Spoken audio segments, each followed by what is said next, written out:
podcasting is one of the best ways to, kind of gain not only the trust, but also the attention of people who would buy books or your courses or any of the products.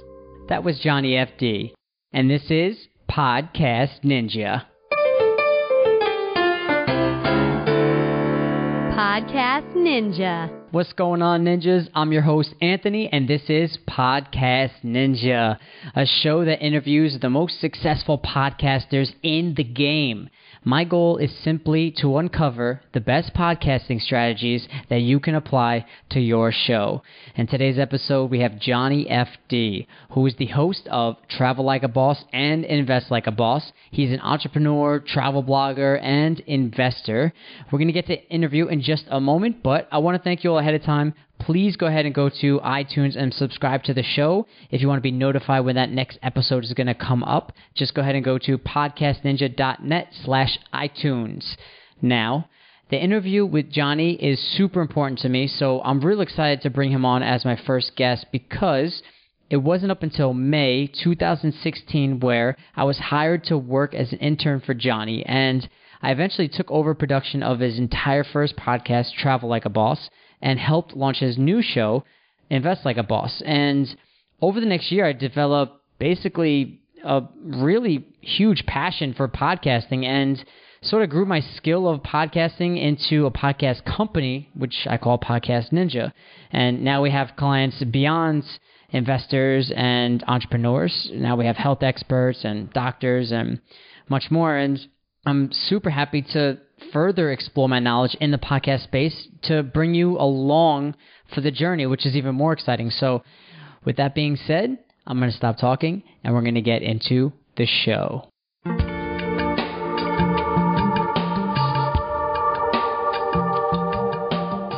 All right, good to go. Welcome to the show, Johnny. How you doing, man? Yeah, really good. Fun to catch up again. Yeah, I'm super excited. Actually, first question, where are you these days, man? Where are you living? So I am in Europe for the summer. Going to bounce around Eastern Europe, Poland, different parts of Ukraine. I've been in Berlin. I was all the way out in Barcelona. So basically just all over Europe for the summer. Okay, that's pretty cool. So you're going to be in Ukraine for a little bit? Yeah, for at least a couple of months. So for Americans, we can only stay in the Schengen zone, which is basically all of Western Europe, for 90 days every 180 days, which means 3 months, and then we have to stay out for 3 months. The good news is Ukraine and a couple other European-type countries are not part of this Schengen zone, which means I can stay for 3 months in Western Europe and then 3 months in, let's say, Eastern Europe. And you've been, I know you've been, podcasting since you started traveling, in 2013 or something? You've been to, so many countries, right? How many have you been to already? Oh, I have no idea. I know last year I went to 17. Alone, just last year? So totally you have no idea, maybe 50 maybe or something. Yeah, it's definitely less than 100, but it's probably more than 50. Okay, that's pretty cool. So is Chiang Mai still the soft spot, your all-time favorite, or are you thinking something else has your heart? The strange thing about Chiang Mai is every time I think I'm over it, I think whenever you're anywhere for a long time, you kind of start thinking the grass is greener on the other side, or you start getting annoyed by, little things, right, that probably shouldn't really bother you. And once you leave Chiang Mai, everybody always comes back. I think 100% of my friends who said that they're going to move on, they're going to either move to Austin or they're going to move to Europe, 100% of them come back to Chiang Mai, at least for a few months of the year. Dude, I was thinking the same thing because there's certain things like that back home in New York that I'm it'd be there's a million things good about Chiang Mai, but something simple to me the other day happened. I was like, man, I wish I had a big sidewalk. You know what I mean? Something so simple like that, but it's all good. It's all good though. Yeah, I definitely know what you mean. The funny thing is with the sidewalks, I actually really like walking, and it's a little bit hard to walk in Chiang Mai. So you end up on your scooter all the time, or you end up, taking Ubers nowadays, and little things like that I honestly do miss, but there's so many good things that we forget about, that it just kind of overshadow it. I never asked you, I don't think. What was the reason why you started traveling in the beginning? I know you didn't go around the world, did you? You kind of came to Chiang Mai right away back in the day. No, so my whole kind of story is in 2000, I kept saying 2008, but I think it was actually end of 2007. I went to Thailand on vacation with my two cousins, and we went to Phuket, Bangkok, and I think that was it. You know, it was only 2 or 3 weeks, and I loved it so much, especially the scuba diving, that on the scuba diving boat, and I think it was like right after I finished my course, I decided I moved to Thailand. So I actually came and lived in Koh Tao for the first year. Oh, okay. And then you stayed in. Okay, so you stayed in Koh Tao just for 1 year, the whole time. Yeah. Well, actually, you know what's actually really funny is I didn't realize that it was monsoon season in November in Koh Tao. So when I first arrived, the weather was so bad. It was like I was on the ferry and I was throwing up, and everyone around me was sick, and it was pouring rain, and the streets were so flooded that you couldn't even walk anywhere. Half the restaurants were closed, and I had met just 2 random other travelers, and they said that they were going to go up to Chiang Mai just to get away from Koh Tao. And even though I had kind of settled on living in Koh Tao for the first year and doing my dive master course, I decided, okay, you know what, let me just travel with them for, you know, a few weeks or a month while it's raining. So that was my first experience with Chiang Mai, and I didn't think I was ever going to come back because I just went as a tourist, and it was almost 4 years later before I even went back. Yeah, man. I hear you, man, because I originally came out here too. I did some cycle touring, and I went to Phuket for a couple months, and I've been here back again for now 2 months, just like, dude, literally like working crazy hours, just trying to plow through it.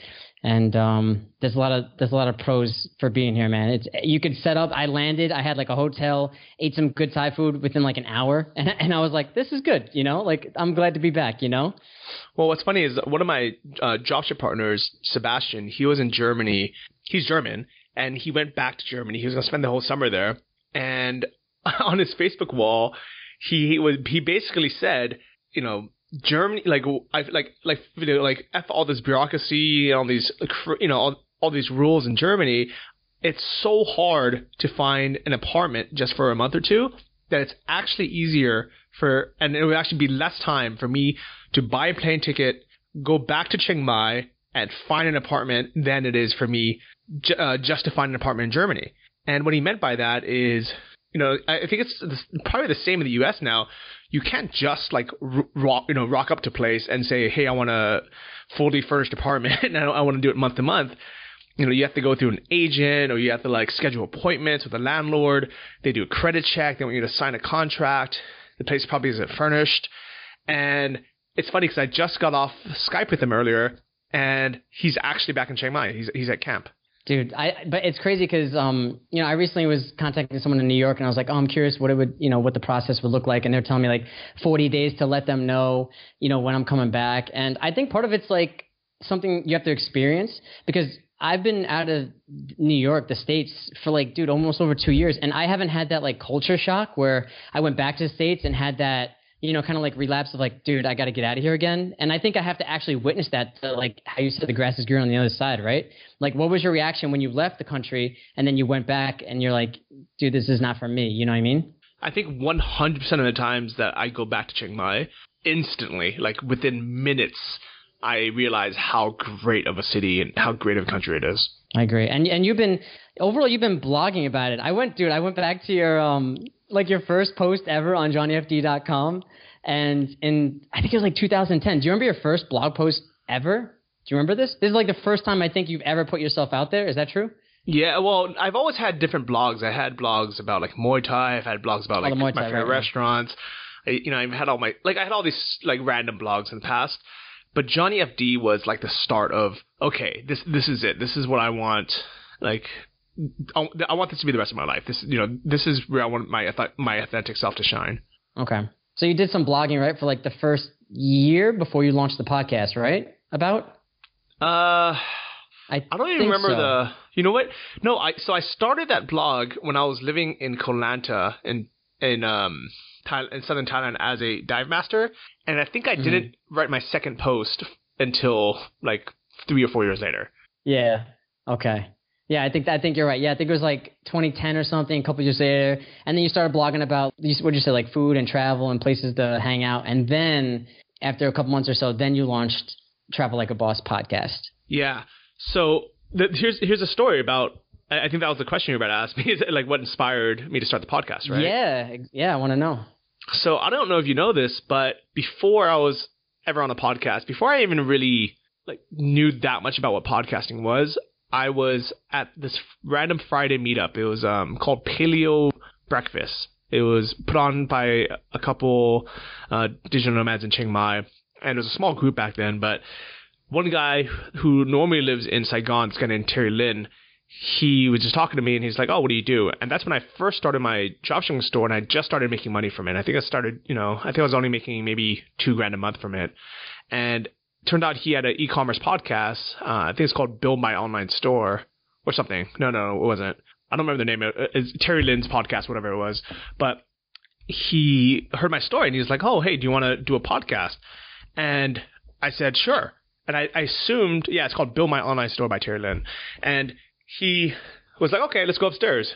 And I'm like, "Just here?" He's like, "Yeah, I got my mic on me." And we went into the bedroom, and he pulled out half of a Blue Yeti. So it wasn't even the actual mic the way that it looks like. It was just the top piece. He left the base at home because it turns out, and this is actually a good travel hack, is the base weighs twice as much as the actual mic. So he put the mic in a coffee cup, plugged into his MacBook Air, and we started recording. And I had such a good time that I thought I should start my own podcast. Dude, I love that. That's so cool. But here's the funny part. This part I've never told anyone before because honestly, I kind of forgot about. I think with entrepreneurs, we always kind of remember the highlights and we forget about the fuck-ups or the lowlights. But that episode actually never aired. He actually called me like a few weeks later to re-record over Skype because there was too much echo and it just didn't come out right. And that part I've always left out. I've never even really thought about. And when it comes down to it, it's because it doesn't matter. You know, it's one of those things where like the first recording completely failed. It's almost the saying your first business completely fails, or your first podcast completely fails. It doesn't matter. Nobody cares, if it's successful in the future. And I think that's a big kind of lesson that I've learned. Yeah. I think that's a good point, man. Yeah, there's so many errors that I have as editing. And I mean, even you still make some errors here and there. And so many other people I talk to and help out do the same thing. And I think that's a good tip. So are you using the Blue Yeti now? You use the ATR? Yeah, so now I use the ATR 2100, and turns out a big hack for you podcasters out there is the ATR 2005 is actually the exact same mic. It's often a little bit cheaper, and it comes with a case. And it looks better because it's black. Yeah, it looks pretty sleek. Because I was moving around I went to Malaysia, and I couldn't find any like dynamic mic that was USB and XLR. And I didn't want to wait for it Lazada, so I was doing a visa run to Malaysia, and I bought it at a place in Malaysia, ATR 2005. So that's kind of funny you say that. Yeah, it's good. Is that what would you use when you first started? What microphone did you have when you first started? Man, I've been through so many mics. I actually, when I was living in Chiang Mai, I had a collection of like 6 microphones, and the only good thing that came out of it, besides just trying all of them and seeing what I liked, is I made a YouTube video. I think I wrote a blog post about it. If you go to johnnyft.com and you just search for podcast mic, I actually made a video where I recorded my voice with all the different mics. So it's called How to Start Your Podcast: Blue Yeti versus ATR 2100 versus Samsung Go mic. So the Samsung Go, if you guys haven't seen it, is tiny. It's like the size of a Tic Tac box. And I really wanted to like it because I figured it's small enough and light enough to travel with, even on the days that I don't think I'm going to be recording a podcast. So it's the microphone that I used to carry with me in my backpack, even if I was just going to the gym. And just in case, I was gonna record a random podcast somewhere. Dude, but like it's funny because we talk about like different mics and stuff, and you've had people comment on your mic, right? Like how shitty it is or something like that, right? I mean, You've gotten these type of comments, and here we are talking, and here you are talking with a successful podcaster's like, your mic is under $100, which says a lot, right? Like so many people just freak out and try to spend 10 years trying to figure out equipment, and it's something as simple as you do. It's just you got 2 ATR 2100s, and you got the Scarlett mixer, and you call it a day. Yeah. That's it. Yeah. And it's only because I do it in person. If I just did it over Skype, I would just have the Audio-Technica mic and that's it. Yeah, that's USB, right, to the PC. Yeah. Yeah. MacBook. Yeah. Actually, one interesting. I did a little research, man. I checked out Facebook, and I wanted to see like if you ever posted anything when you first launched. You made a post when you first launched, man, and I think you were excited and you were thanking everyone that you had like 3,000 downloads in one day that you posted on Facebook. Is that true? I don't remember. I'm sorry. 30 days. 30 in the first days, month, I think. I mean, that probably sounds right, month. but I don't remember that. It's been so long. Yeah, it's true. Yeah. Do you think, I guess the question then to lead on to is, your podcast did really well in the beginning when you first launched, right? How did you get that initial start? Like so many people kind of freak out and think they need to launch like 5 episodes or, do a ton of Facebook ads or spam. Like what was your startup approach, your launch process? Like what did you kind of do when you first started to get the word out there about your podcast? So I think a lot of people think that, things are either an overnight success or that it's impossible to have an overnight success. I think those are kind of the two sides that people have. On one side, people are like, everything takes a lot of time and effort. And then the other side, people are like, no, you can do a big launch on things. So the way I think of it is, no matter who you are, whether you have a blog or a website or you have nothing at all, you have an audience already. You have some type of network, whether it's your old classmates or your friends or your colleagues or people who have the same interests as you. Every single person out there has some type of reputation and some type of friend or colleague network. And I want you guys to really just pause this and think about it for a second, because depending on your your podcast topic, whether it's Brazilian Jiu-Jitsu, travel, business, or something else, I guarantee you that every interaction you've had for the last 5 years, those people, are now in your network. And it depends on how much value you've given to them in the past. I mean, if you've just answered questions on a forum somewhere, and you have that reputation there. If you've posted a lot on Reddit, if you post a lot on Facebook groups, or just even on your private Facebook wall, that's an audience. And whether you have an email list for it or not, when most people won't because it's just personal friends, that is your launching point. And if you haven't done it, it's one of those things where I know there's people that are more introverted or they don't like posting things online. Maybe they have a friend network in person or a way to kind of reach out to them, but that is how you launch it off of there. And that's basically exactly what I did. Yeah, man. I remember just even posting online, it sounds silly, but your family is your go-to. My mom still kind of shares my stuff sometimes, and she's like, go, you could do it, stuff like that. It's small, but hey, that's a good start. So I totally agree. And now just as far as guests on the show, is that what you started as? When you were in Chiang Mai trying to build your dropship store and things like that, when you first started, those are the type of people that you had on your show, people you kind of knew around as you traveled? Yeah, so basically with Travel Like a Boss, it's always been in person. I think there's only been a couple episodes that were through Skype, but it was a way for me to have an excuse to sit down with interesting people and really just pick their brains about what they do, how they do it, and how they got started. So what I would do is I would use that as in the beginning, I would just ask either friends or friends of friends if I can interview them for the podcast. And then it became a reason for me to be social and just meet other digital nomads or other travelers, go to meetups. And I think because of the podcast, it's connecting me to some of the smartest and most successful people that I know today, simply because I had a reason and a platform to approach them and sit down with them. Yeah, dude. And even you co-host another podcast, Invest Like a Boss, and that's a huge network opportunity for you also to kind of learn and grow, and as you proceed to level up, that's a great networking and great friends that you built through that also, right? Yeah, definitely. And if I was smarter, I would do the interviews myself. But first, I think so. The reason why Sam does the interviews is because he's really, really interested and passionate about it, and he actually just enjoys exactly what you said. He likes meeting, all these successful people, these CEOs, these startup founders, these kind of big bosses, and he likes, either going to their office and meeting them in person, having beer with some of them, or even just talking to them on Skype. So it's actually a great kind of networking opportunity for him. And for me, it still, connects me kind of vicariously, but definitely not as much as if I was actually doing the interviews myself.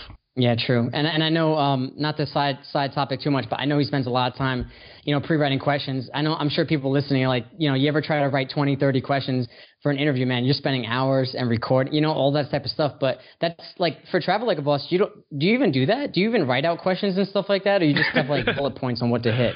I don't think you do. Yeah.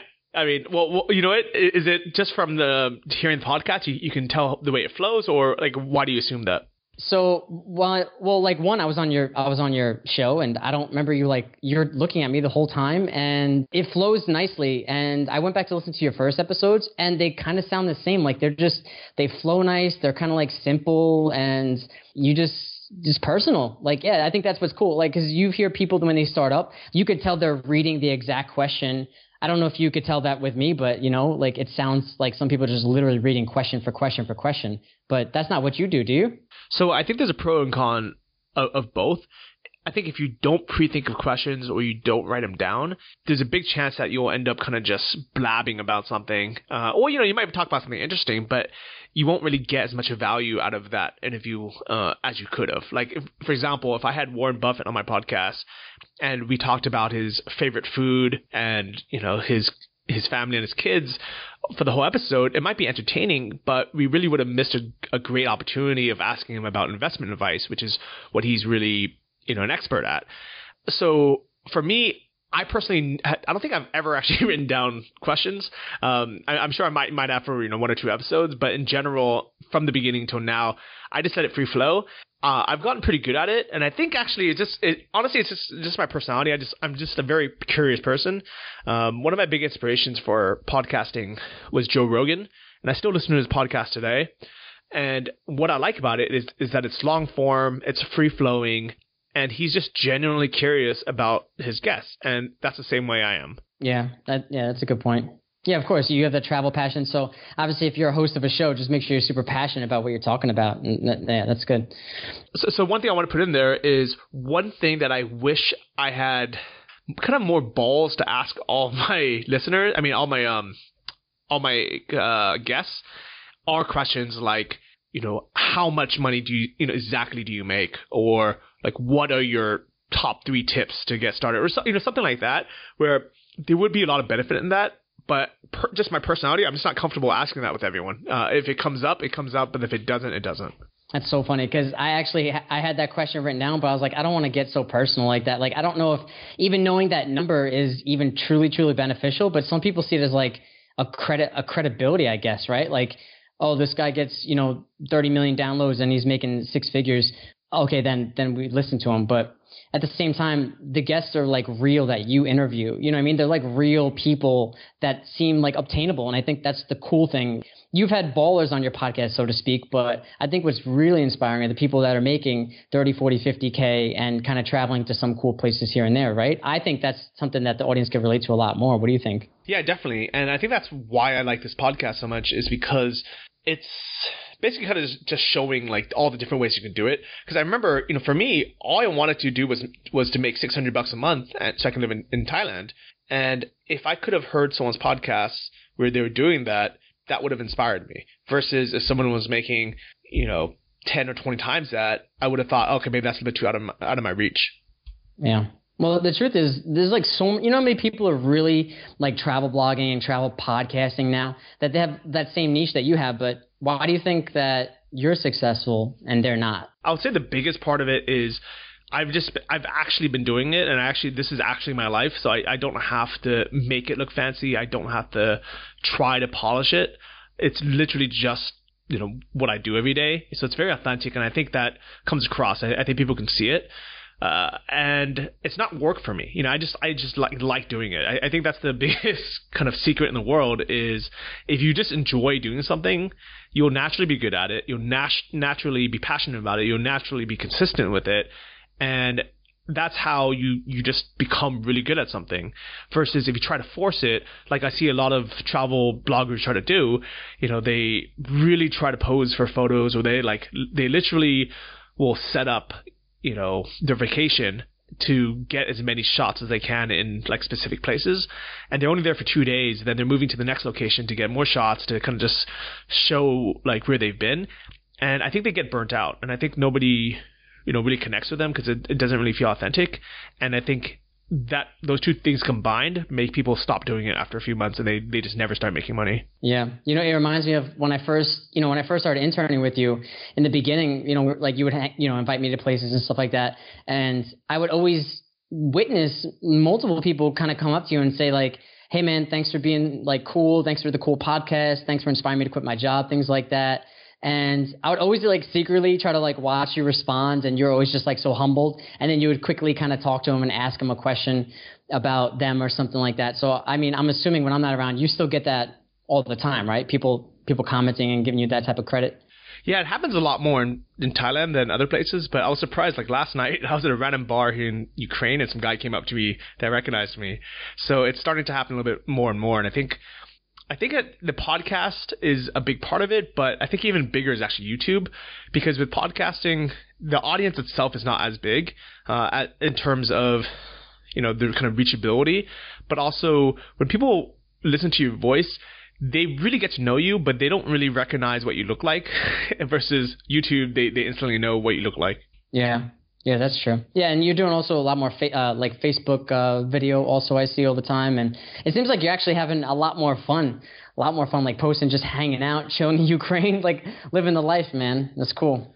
Yeah, I like it. So I'm really curious. I have a question for you, Ant, is what is the big purpose of Podcast Ninja and this podcast? So the cool thing is, and I was going to do like a separate intro also to kind of introduce it, but why you is what I was about to talk about, is kind of starting myself and giving recognition to you, like kind of saying thank you. You're the person that kind of put me on the whole podcast thing, and I started my journey, a couple of years ago. But when I started working, like I quit my job, like everyone comes up to you and thanks you for, not liking it, went to travel, and I started working for you and editing your podcast, Travel Like a Boss. Then we launched Invest Like a Boss. And it's funny because I actually kind of want to have you to start off and have people follow my journey also.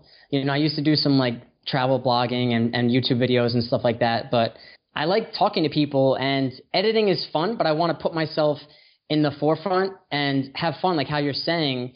A lot of people don't know, but I was hired recently to do a separate like podcast hosting job for Men's Health Fitness, and I kind of organize and host like that private show for another client.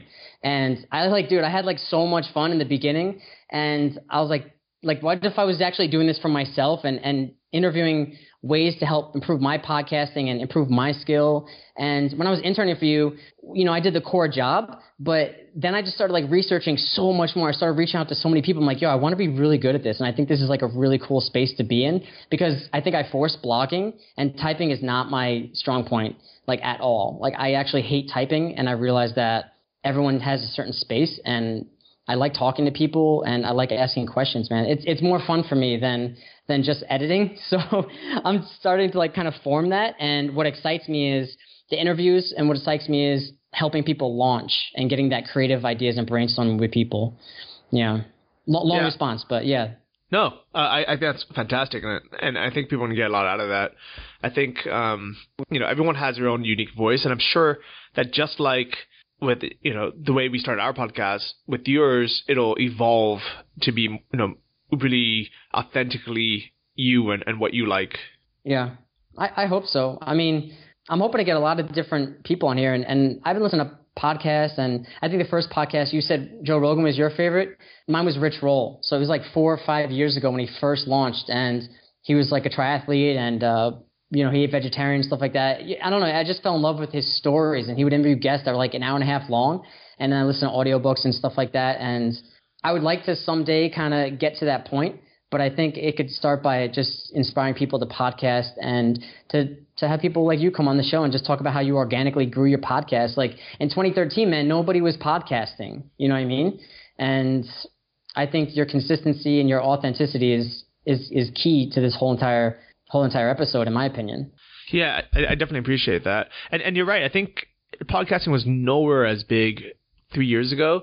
It's getting a lot bigger now, and it kind of sucks because guys like John Lee Dumas, the Entrepreneur on Fire guy, he really just kind of pushes people to create podcasts with like this kind of almost kind of like this pre-fabricated script. It's almost kind of like a fast food chain, like McDonald's. You know, it's like, okay, first you're gonna do this, then you can do this, you can do this, and it just doesn't feel as authentic. It feels like people are doing it just for the money. And actually, I don't think I've ever talked about this, but I was gonna go on E-commerce on Fire, and he accepted me as a guest, but then he sent me their kind of like welcome kit, like, here's the scheduled time, here's, the mic you should use, and here's a link to buy, like, he's like, all of our guests need to buy, I don't remember how much it was, but it was like something like a couple $1,000s worth of his product out of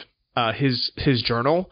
And I'm like, what? Wait, you are making your guests pay to be on your show? And I got so offended by it. I emailed him back saying, hey, I'm happy to come and share value on your show. You don't even have to link to any of my stuff. I want to come on and it's going to help out, but I'm not freaking paying my way on your show. And it really put a bad taste in my mouth for not only him, but like literally everyone who's been on the show since then. Wow. That's crazy, man. I didn't know of anything like that. I mean, you can see he's like a hustler. He's always pushing out episodes, and like, I've seen plenty of people do like affiliate marketing, right? Click my link and give me the credit and stuff like that. But like, to go to that extent, that's like to get your ticket in, you have to pay. That's kind of not cool. I guess in a nice way, that's not cool, right? Yeah. Well, what's crazy is monetarily, I knew that if I went on a show, I can make that money back. Especially if I went on and I just started like pushing products. I'm like, all right, buy my book, do this, buy this. I knew 100% if I wanted to go on a show, I would have made that money back, tenfold. But it was just the principle of it, and I just refused to do it. Actually, what makes me think? What about your sponsorship? You recently just got sponsored on Travel Like a Boss, which is cool. And I was like, dude, you could have definitely been sponsored with your content, your views, a long time ago. Yep. Would you mind sharing why you took so long? Unless it was just you didn't care so much, you're just having fun, or I'm curious. Yeah. So the reason why it took me so long to get sponsored is partially just because I don't want to say laziness, but it just wasn't a big priority. I was, making enough money with all my other businesses. Podcasting has always kind of been a fun kind of side thing, and I didn't want to go out and reach out to sponsors. I was kind of like, all right, if they come to me, then I'll consider them, especially if it's a good product. But I don't know, and it was also, I think, a lot of the products that our sponsors are things that don't really apply to my audience. I don't think that people, should be buying $1,000 mattress if they want to travel like a boss. I don't think, people, and it's not saying, a Casper mattress is bad. I'm sure it's a great mattress, but it just didn't really fit my audience. And I didn't want to waste their time, having a 30-second or 1-minute commercial if it didn't fit. And so it wasn't until TripStreak came on and, they're like a flight booking platform. And I was like, oh, Travel Like a Boss, people need to book flights to this up and coming, new flight booking company. And I'm like, okay, that's someone who I'll happily take on. But you're right. I probably missed out on a lot of money for a lot of episodes because I didn't take my first sponsor until 100 and something episodes in, when I probably could have done it at episode 30. Yeah. And it's crazy. I know, I'm not encouraging people to do this, but I have to be honest, man. I know a lot of people, I do it for Rich Roll and other podcasts. I skip through a lot of sponsors too. And I don't know if that's a thing you thought about or I've thought about is I guess that's why the mid-roll is so much more effective. But when I listen to podcasts, I quickly see when the episode starts or something like that. And have you done this or do you do this or no? Oh, come on, man. With Joe Rogan's podcast, it's a 15-minute intro with his sponsors. He talks about On It for at least 5 minutes. He talks about stamps.com and who cares about stamps.com? But those are big, sponsors of his. So I literally skipped through 7 to 15 minutes of his show. Yeah. But on the other side, you've done it. A lot of people, I think it's more effective to kind of use podcasting as a platform to build, connection with your audience, and a lot of times it's easier to connect with them, and as long as you meet their needs and you exceed their expectation, you could kind of sell other things. Like, sure, there's like affiliate marketing, but there's also like courses, product or services, things like that you offer and other people could offer that I think might be more efficient, or might be more of a better solution for the listener. What do you think? 100%. And I actually talk about it in my course, Earnest Affiliate, where podcasting is one of the best ways to kind of gain not only the trust, but also the attention of people who would buy books or your courses or any of the products. So let's say you had a fitness podcast, for example. Instead of just monetizing it from ads, if the podcast is a good podcast and you have listeners that get a lot of value from you, you can make so much more money as an affiliate to products that you personally use or recommend, whether it's a food delivery service or a supplement company or like a protein powder company or some kind of online fitness course or an ebook, whatever it is. You can make way more money as an Earnest affiliate than with sponsors. And that's the other reason why I didn't take sponsors until very recently. Because even though I never tracked it and I never knew exactly how much money I made from my podcast, I knew that people that listen to my podcast get a lot of value from it, get to know me, follow my story, know that I'm authentic, realize that I know what I'm talking about. They will eventually find either my courses, my books, or they'll go to my blog and go to the recommended resources section and start buying things through there that I recommend, and I'll make money from that. Do you think so? And I know this is something you feel, because this is something you talk about in your course, is playing like the long-term play as opposed to pushing the sponsorship, pushing the product, forcing it to make it look like you're trying to make a quick buck, opposed to like just enjoying the journey and playing the long game, I guess, right? You definitely recommend that as opposed to trying to get paid within, a few months of launching. Yeah, definitely. It's one of those things where, and that's a hard selling point of my course is I tell people like, hey, it's going to take you a long time to build up enough trust, build up an audience, give enough, value where then you can start saying, hey, use my links to give me credit when you buy stuff. And now because I've given people so much value over the years, I literally have people that just message me or email me saying, hey, do you have an affiliate link to this thing that I want to buy? I want to give you credit for something, or people go out of their way to go to johnnyfd.com and click on resources to, click on, let's say, Agoda when they want to book a hotel, just because they've gotten so much from the podcast and so much from the content that they want to pay me back in some way. And they know that the easiest way to do that is to buy something through my affiliate link, because it doesn't cost them any extra if they're going to buy something on Amazon and they use my link first. But that way I get credit for it. And that's a nice thing. It's, it's a nice feeling, but also it makes you so much more money in the long run than trying to push a bunch of crap in the beginning that you don't really believe in. Yeah, but I think, and maybe that's why you did dropshipping in the beginning, because like people find a hard time to make that transition from, and I think that's why I'm happy that I have, my editing clients and that production in the background. So my show doesn't have to come off as like this like big punch in the face of a sponsor, that like I have that income on the side. And I think a lot of people have that awkward transition of they still have to work the job they hate, and they're trying to transfer to something that they love, right? Yeah, exactly. And, if you really love podcasting, I mean, Invest Like a Boss is probably the best example. Is till this day, I mean, like, I think, for the first year, we didn't make any money from it. And because we were paying you to edit it, we were losing money on it for the first year. And it wasn't until literally a month ago, and that was episode, I don't even know, it's like something like 50 episodes in or something, that we got our first sponsor, and that actually started paying, turning a profit. But both Sam and I, we talked about it. I mean, we weren't stupid. We weren't like, thinking like, we weren't delusional. We knew that the podcast was costing us money every month and that we weren't making any money through, let's say, like, recommending books on the website or something like that. But neither of us cared. I mean, we both have income from other sources. Sam now with all his investments from selling his business, me from my investments and my passive income that I make from Johnny FD and other sources. And we just liked doing the podcast. So we had both talked about it. We said, you know what, like, let's just enjoy the process. I'm sure Invest Like a Boss will make money someday, but let's not push it. Yeah, but and again, it's like it's hard to have that mentality, man. Like people that are doing well with your numbers, they would be like, "Dude, what are you doing? Like, dude, how are you monetizing that?" You know what I mean? Like that classic annoying entrepreneur question. Like, dude, how are you monetizing that though? But that's cool that you play the long game like that. I think that's good. I think that's smart overall. And maybe that's one of the reasons why we've been able to get such passionate listeners for our show. That maybe that's how we grew it so fast, is because we weren't pushing anything.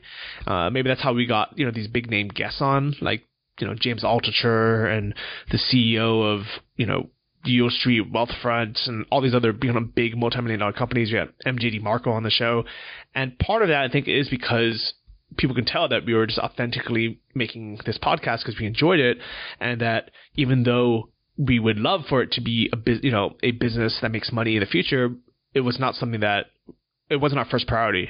Yeah. And also on the other side too is like, it's actually a good idea, like a modern way to invest that's simplified for, I guess we'll call it the average Joe. There's not a lot of places that are doing that, man. Like I've heard other, and that's the thing, like even this podcast and the other one, a lot of it sometimes, I don't want to say it's too complex, like that some people are too smart, but people don't really want to hear that sometimes. Again, you want it to be like relatable, and it has to be relatable to the listener. I think that's a huge plus, Yeah, I definitely agree with that. So to kind of cap it off, man, do you have any advice for anyone that kind of wants to start a podcast?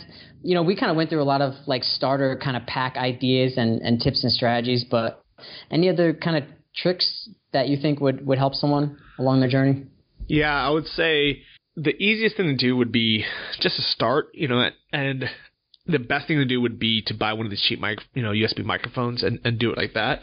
But even if you just use your microphone on your iPhone just to kind of get into the motion of recording, just start doing it. And even if you just record solo podcasts in the beginning, even without guests, and you just get into the motion of doing it, I think it's always better to start than not.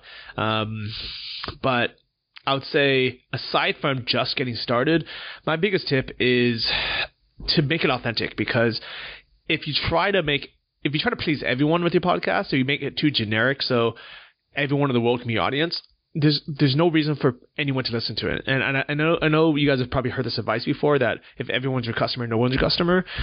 But it's really hard to wrap your head around until you've actually niched down and you've done something. Where, like for example, I'm sure there's a ton of people that don't like Invest Like a Boss because it's so basic, and we ask such kind of simple, stupid newbie questions. People that are investment experts that been doing it for 10 or 20 years, or probably listen to it and just think, oh man, these guys are like third graders asking like, what is a REIT, or what is this? And then there's also going to be the people that are just like us. They're like, oh crap, like I just started making money from my job, or I just sold a business, or I just turned 30 and I got to start thinking about like my future. Like I don't know what the hell a REIT is. Like, I thank God that Sam asks the guest, and he's not afraid of asking the CEO of this like multi-$100 million company like what that acronym stands for, what these basic things are. So I highly, highly, highly advise everyone not to try to pretend to be an expert unless you actually are, and even then, it's probably good to ask the simple questions that people really want to know. Yeah, it's cool. Good advice, Johnny, man. Thanks for coming on the show, man. Appreciate it. It's cool catching up. Yeah. Good luck. I said I'll probably run into you in Chiang Mai maybe sometime in the future, I'm sure. Yeah. So, guys, check out Invest Like a Boss podcast if you guys are into modern-day investment platforms, things like index funds or the stocks, and then also real estate. And then check out my other podcast, Travel Like a Boss, if you guys are interested in traveling and location-independent business. And Johnny, thanks again, man, for everything. Seriously appreciate it. If it wasn't for you to kind of kickstart this and teach me the framework of podcasting and it's just overall business mindset and things like that, I wouldn't be where I am today. I'd still be a broke dude traveling Cambodia on my bicycle with $50 in my pocket. I always say that, but that's the truth, man. So thank you. Yeah, and you've come such a long way. So I think it'd be interesting if you get someone to interview you and kind of ask you the questions about your story as well, because I think a lot of people would enjoy that. Yeah, I'll link that also in the show notes, because when I was on your show, I shared a lot of it too. So I think that'd be fun for people to kind of check out. So thanks again, man. All right, very cool. All right, and talk to you later. Thank you for listening to the first episode of Podcast Ninja. And if you're looking to check out some of the links or anything we discussed during the show, maybe you want to check out Johnny's podcasting gear, go ahead and go to podcastninja.net/1. And I'll talk to you guys in the next episode. Peace. Podcast Ninja.